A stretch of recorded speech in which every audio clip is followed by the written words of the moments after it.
يا مساء العسل والسعادة والسكر الزيادة عليكم يا أحلى وأجمل متابعين في الدنيا كلها. يا رب كلكم تكونوا بخير أو بألف صحة يا رب. قصتنا النهاردة يا حبايب قلبي لازم تسمعوها علشان فعلا حلو جنان، حلوة جدا جدا جدا جدا. وطبعا زي ما قلت صاحب القصة متابع لينا هنا في القناة، يا ريت كلنا في التعليقات نقول له يعمل ايه ويتصرف ازاي. ودلوقتي وقبل ما نبدأ الفيديو بتاعنا بدعوكم يا حلوين تعملوا لي لايك للفيديو واشتراك في القناة علشان اقدر يا حلوين اقدم لكم كل جديد. بيحكي صاحب القصة ده بيقول: انا فاتي شاب زي شباب كتير من شباب اليومين دول، كل حاجة في حياتي كانت افلام. ايوه، أنا بحب الموضوع ده جدا جدا، لكن مش قادر أتجوز. أنا وأخويا ملناش غير بعض وملناش إخوات بنات. أمي وأبويا توفوا من وأنا صغير. أخويا كان وقتها عمره 17 سنة، ووقتها أبويا كان سايب لنا قرشين في البنك. ولما أخويا كمل 21 سنة قدر إن هو يسحب الفلوس دي ويصرف علينا. ومن لما كان عمره 17 سنة لحد ما كان عمره 21 سنة اشتغل في كل حاجة تقريبا علشان يقدر يصرف عليا أنا والبيت يقدر يمشي. وفعلا كبرت أنا كمان وخدت نصيبي في ميراث أبويا اللي سابهولنا، أو ابتدت الحياة تمشي. الشقة اللي احنا كنا قاعدين فيها كانت كبيرة، ووقتها أخويا طلب مني إن احنا نبيعها ونشتري شقتين بفلوسها ونتجوز. لكن أنا بصراحة رفضت، قلت له بصراحة كده أنا مش عايز يعني نضيع شقة أبويا وأمنا من إيدينا ونفرط فيها. أنت لو عايز تتجوز فيها اتجوز، أنا كده كده رافض موضوع الجواز ده خالص. قعد أخويا يتكلم معايا وقتها، لكن أنا بصراحة صممت إن أنا مش هتجوز، وإن هو لو عايز يتجوز في البيت. ووقتها اقترح عليا وقال لي أنا عايزك تختار معايا عروسة. وبصراحة كده أنا في واحدة حاطط عيني عليها. قلت له يا ترى دي مين؟ قال لي وقتها بنت الجيران وعرفني عليها. أنا كان عمري ما خدت بالي منها، لكن بصراحة لما أخويا وراني لقيتها زي القمر، بنت زي ما بيقول الكتاب بالظبط. وأنا من ساعة ما شفتها تخيلوا ما ببطلش تفكير فيها، لكن طبعا كنت بحاول أمنع نفسي بجميع الطرق. أصل يعني بصراحة أخويا ما يستحيلش مني كده أبدا. علشان كده أنا طبعا كنت بحاول إن أنا أغض بصري عنها. ومرت وعدت الأيام وأخويا خطبها، وبعد كام شهر من الخطوبة حددوا ميعاد الفرح. وساعتها أخويا ابتدى يوظف في الشقة علشان يتجوز فيها، وفعلا اتجوز. أول أسبوع أنا كنت قاعد في أوتيل، ويعني قلت لحد ما يشبعوا من بعض شوية بعد كده هرجع البيت.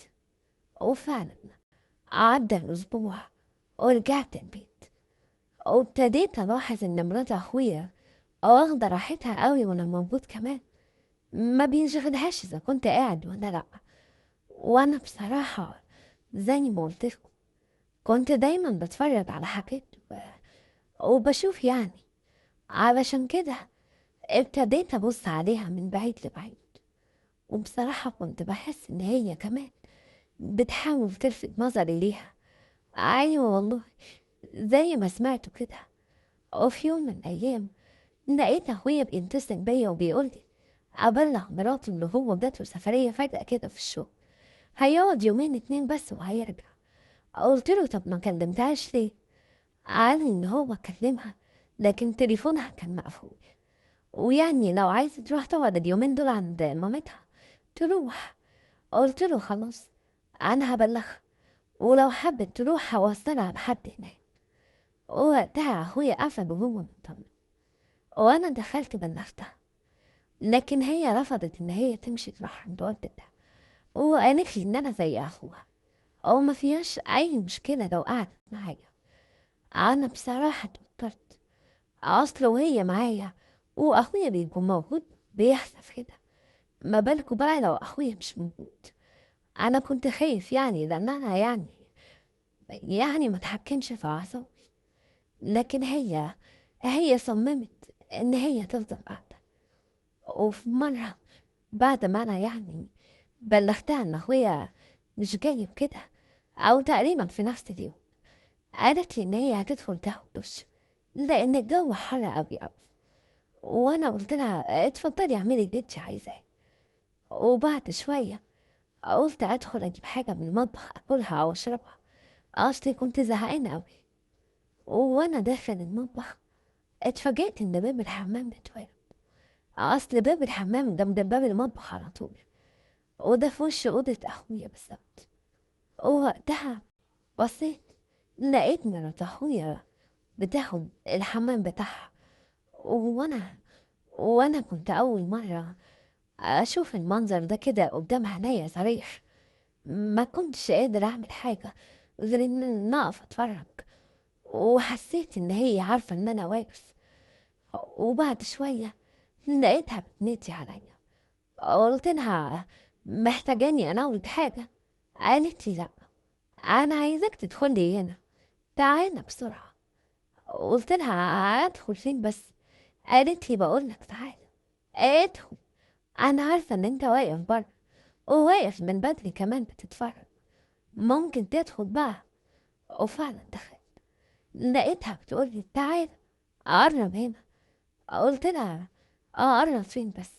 قالت لي هنا عند البانيو.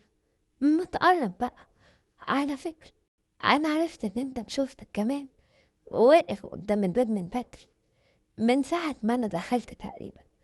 وكمان أنا كنت عارفة إن ده هيحصل. قلت لها ليه؟ هو انتي سايبة الباب مفتوح؟ لقيتها بتضحك وبتقولي أيوة، بصراحة كده أنا من يوم ما دخلت البيت ده وأنا ما بفكرش في حد إلا فيك، وعارفة إن أنا لو كنت معاك كنت هبقى مش قادرة أقولك. قلت لها كنت هتبقى إيه؟ قالت لي كنت هحس بالانبساط 10 أضعاف اللي بحس مع أخوك. الموضوع باين أوي، مش محتاج يعني إن أنا أعرف منك. وفجأة لقيت أعصابي انهارت وحصل بينا حاجة ما كانش ينفع تحصل. وبعد ما الموضوع انتهى وعملنا كل حاجة، لقيتها بتقولي ها، حسيت بإيه؟ قلت لها مش عارف، بس أنا عارف إني غلطت. قالت لي لأ، لأ ما تقولش كده، أنا مش عايزاك أسمعك بتقول الكلام ده تاني. أنا عايزاك تفكر بس إن إحنا الاتنين مبسوطين. ويلا يلا قوم بقى عشان أكمل الدش بتاعي وأطلع أنام لي شوية. ومن بعديها كل ما تاخد الشاور بتاعها لازم أكون أنا موجود. وأنا بصراحة مش عارف أعمل إيه. يا ريت اللي سمع القصة دي يفيدني ويقول لي أعمل إيه وأتصرف إزاي.